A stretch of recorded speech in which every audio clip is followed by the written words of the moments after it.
علیکم ورحمۃ اللہ وبرکاتہ۔ میرے محترم دوستو، حیا کا اسلامی تصور۔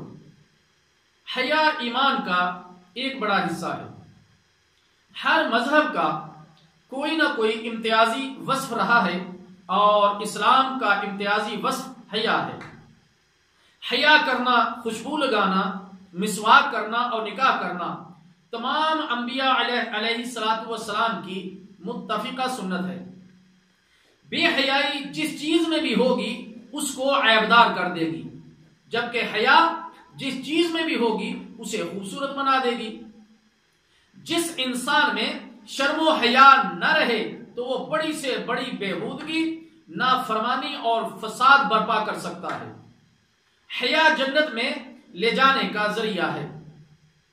اللہ سے حیا کرنے کا حق یہ ہے کہ سر اور جو کچھ اس میں ہے، یعنی دماغ، آنکھ، ناک، منہ اور زبان وغیرہ، ان تمام چیزوں کی حفاظت کی جائے۔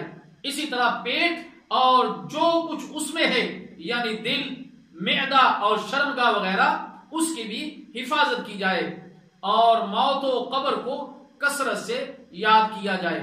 اللہ تعالیٰ جل شانہ سے دعا ہے کہ اللہ تعالیٰ ہمیں حیا اپنانے کی توفیق عطا فرمائے۔ والسلام علیکم ورحمۃ اللہ وبرکاتہ۔